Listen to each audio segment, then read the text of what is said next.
Greetings, Masters. I am Metatron, Lord of Light, and I greet you in a vector of unconditional love. And so we speak again of matter, antimatter, and the synergetic flux between the two that define your realities. There is a constant shift between matter and antimatter that flashes consciousness units into both realms via macro and micro white holes and black holes. This is the underpinning of now reality that converges into all-time holograms. It permeates all matter and antimatter, and you live in both. Matter and antimatter form different types of parallel universes. Some are separate dimensional planes governed by succinctly different sets of physics, geometrics, and physical laws. Others duplicate your universe quite closely. Some parallel universes exist in subspace within parameters of formless geometry and are completely different quantum realities. Some universes are smaller than a molecule,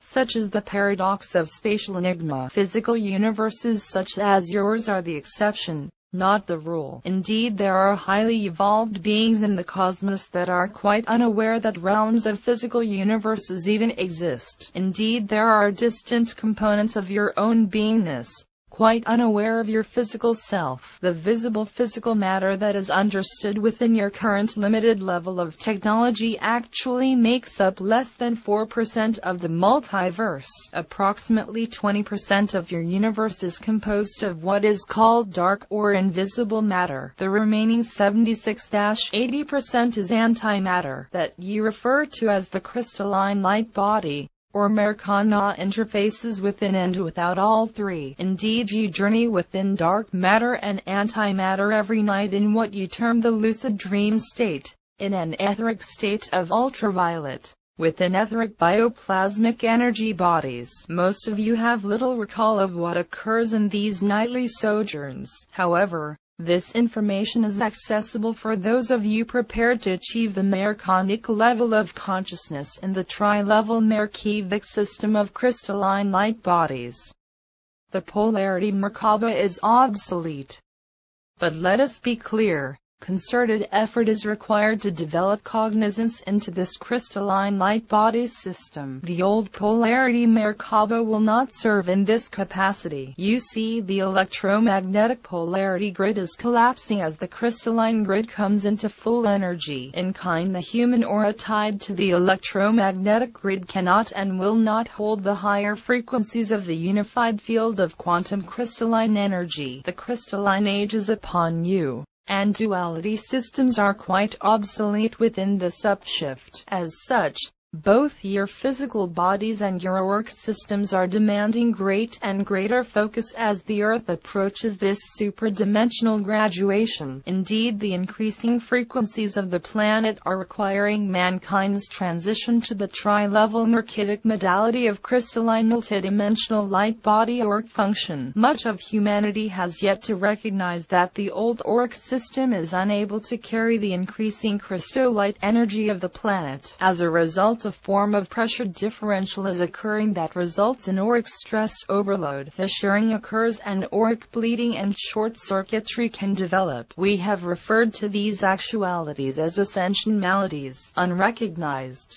This can lead to energy loss, chronic fatigue, and depression. This we have shared with you in several essays. Yet the mass of humanity have not taken remedial action, and will consequentially remain tied to 3D functionality. Indeed, 21 December 2012 will appear as just another day for the vast majority of mankind. But the inspired minority that choose to develop crystalline light bodies, quantum leaps in consciousness are in store and indeed ongoing.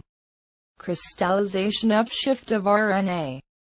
Many of you on the path of ascension are aware of the crystallization and 12-strand shift of DNA. We tell you that RNA is now upshifting in kind. RNA is equally important and is in fact the messenger that relays code changes to DNA. Now, the primary function of RNA is protein synthesis within a cell. However, RNA is involved in various ways in the processes of expression and repression of hereditary information. This is well understood by your biological and medical academics. But we tell you, RNA is not only the catalyst of human biological shift, it is also the receiver of information from higher realms. It is the signal code radio receiving apparatus of your new biology that allows for the crystallization into 12-strand DNA, crystallization of the pituitary, pineal and thymus to come into place. RNA is shifting from singular strand to a crystalline weave of 6 strands.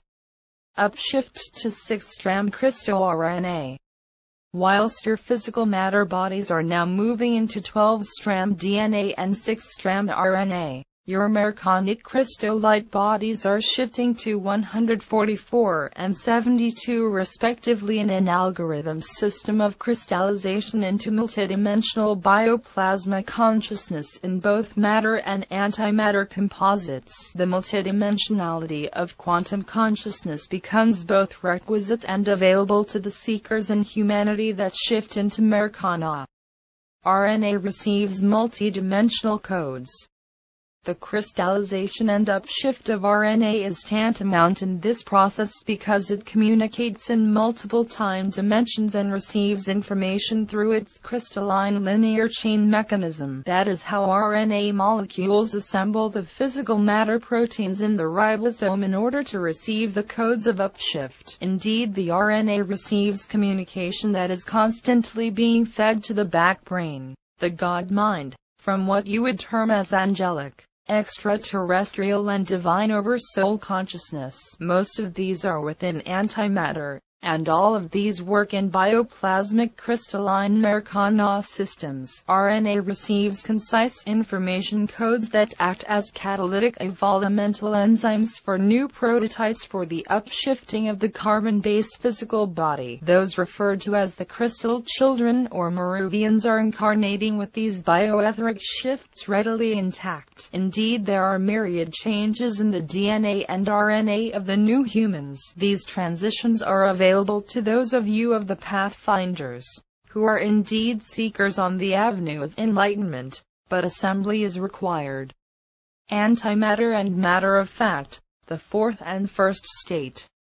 Your mainstream academics understand that the planet Earth is surrounded by a shell or ovid, called the magnetosphere. They do not uniformly acknowledge that within it is invisible charged matter particulate called plasma. In fact, the dominant state of matter in the multiverse is plasmic, but because it does not produce a radiation that they can see or measure, the academics do not formally concede as yet that plasma is in fact matter. Some theorize its existence as dark matter, but in truth it is not truly dark. In time it will be understood that plasma is the fourth state of matter. From your present perspective, matter exists beyond the 3 phases of solid, liquid and gas. It exists as plasma, and we tell you that it is not truly the fourth state. From higher perspective, rather is it the first state in omniverse cosmology, and it exists in varying layers within its own concentric dimensionality, and it exists within dark matter as well as antimatter.